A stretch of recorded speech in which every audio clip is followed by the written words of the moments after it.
Today is Saturday, October 5th. Good afternoon for WRCO News. I'm Kaylin O'Connell. A decades-old baby John Doe cold case in southeast Wisconsin goes unsolved. In 1989, authorities found a newborn baby boy dead beneath a bridge in rural Kenosha County and buried him in a nearby cemetery.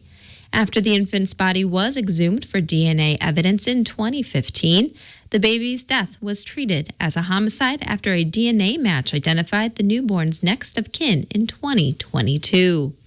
The case was referred to the Racine County District Attorney's Office, which recently concluded no charges would be filed. The Kenosha County Sheriff's Office officially closed the case on Thursday. The Department of Natural Resources is asking hunters for deer tissue samples to test for PFAS accumulating near the town of Stella in Oneida County. The deer will need to have been harvested within a 3-mile radius of Stella in 2024. The sample of muscle and liver tissue should be about the size of an adult thumb. Wrapped in aluminum foil and placed in a zipped and closed bag. Details on the harvest location are also required. Samples can be dropped off at the Chronic Wasting Disease kiosk in Rhinelander. Holding a dresser on top of a moving car is not smart. A picture posted on the Wisconsin State Patrol's Facebook page shows a car driving on Madison's Beltline with a passenger holding a dresser on the roof. The driver was cited for a moving violation, and a few items were readjusted in the car's trunk to allow the dresser to fit. The State Patrol says unsecured items on top of vehicles can be dangerous to everyone on the road. And workers at Milwaukee's Miller Brewery are on strike.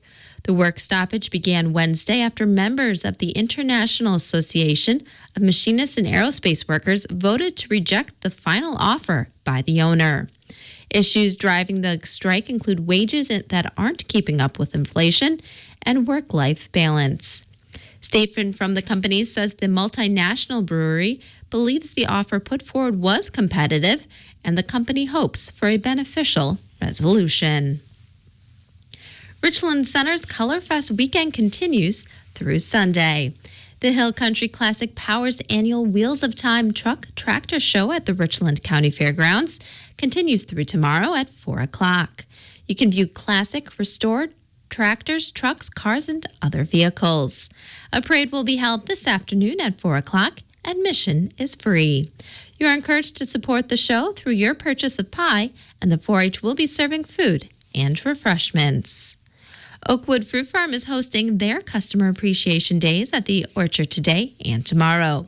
There are many sales specials, sampling of retail store offerings, author book signings, and more. The Friendship Quilters Quilt Show is being held in the activity room at Schmidt-Woodland Hills Senior Living Facility today and tomorrow from 10 till 4 both days. A variety of quilted items are on display. A bed turning will be featured at 2 o'clock this afternoon and again tomorrow at 2. Vitesnik Power Sports will celebrate its 50th anniversary with a Customer Appreciation Day today until 1 o'clock. You're invited to hang out and enjoy music, food, trucks, bouncy castles, and a classic motorcycle display.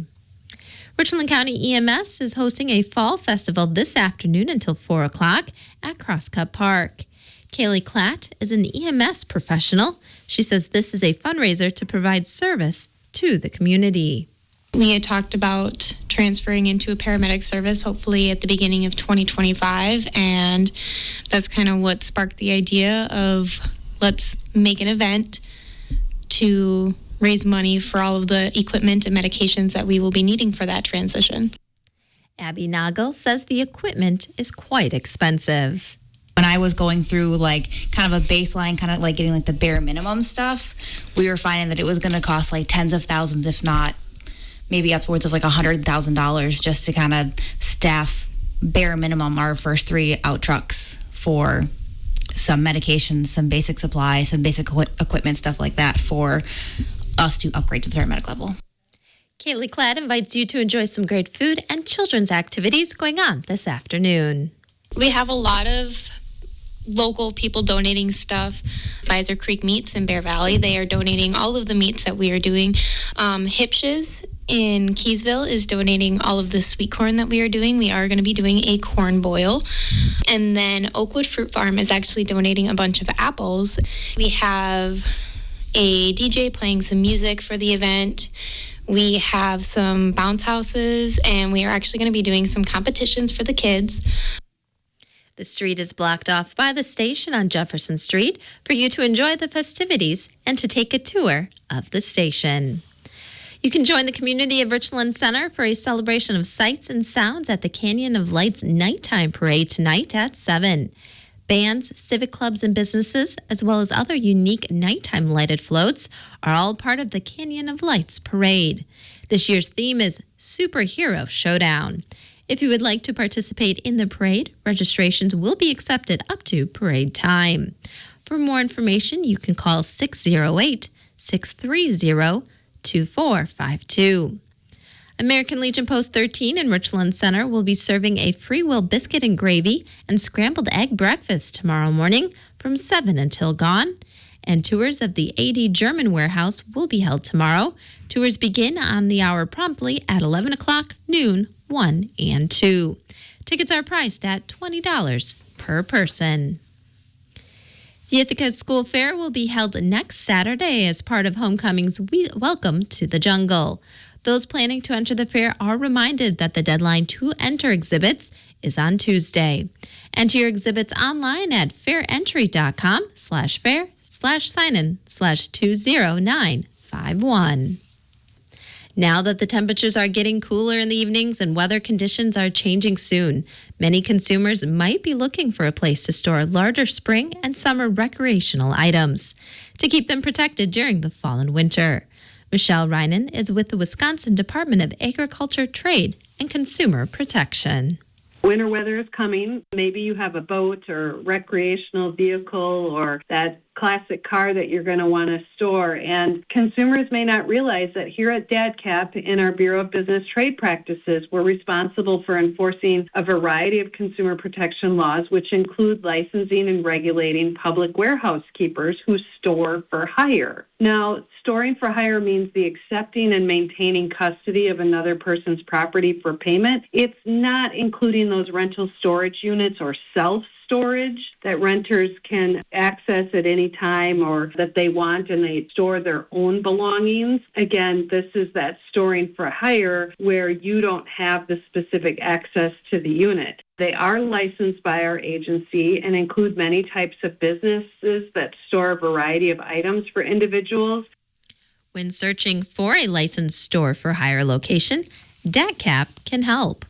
These could include warehousing companies that handle product distribution, a moving company that stores household goods, maybe a vehicle dealership or service center that provides off-season storage for those boats, RVs, power sport vehicles, and just even consider a farmer who rents an empty barn, shed, or field as a storage space could fall in this category. And we keep a list of licensed public warehouse keepers on the website, and we want to be sure that when selecting one, you consider those storage requirements for the property you're storing and whether the type of storage being provided meets those needs, and check them out before you put any down payment or sign any agreement to be sure that they are licensed as a public warehouse keeper in Wisconsin.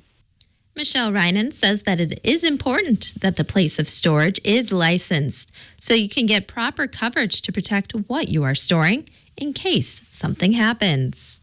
If you are doing a self-storage, then you need to have that renter's insurance. You'll still want to have insurance for the item that you are storing, but often that insurance company is going to want to validate that they are a store for hire or a licensed public warehouse keeper, and so you will want to be able to provide that information, and that's where verifying before you sign that contract so it doesn't impact your insurance in a negative way should something happen in that off-season to that location and your item that you've stored. If you are storing your personal property this winter, visit DADCAP's website to download DADCAP's list of licensed public warehouse keepers in Wisconsin. If you need assistance or if you have been scammed, you can contact DADCAP's Consumer Protection Hotline by phone at 1-800-422-7128 or by email at datcphotline at wi.gov. Public Health Sauk County will be hosting an event to celebrate the 10th anniversary of Nurse-Family Partnership, a national program serving first-time parents and their children impacted by economic inequality. Those enrolled in the program visit with a specialty-trained nurse beginning in pregnancy and continuing until the child turns 2. The Nurse-Family Partnership Program in Sauk County has served 336 clients in the last decade, with 155 graduates to date.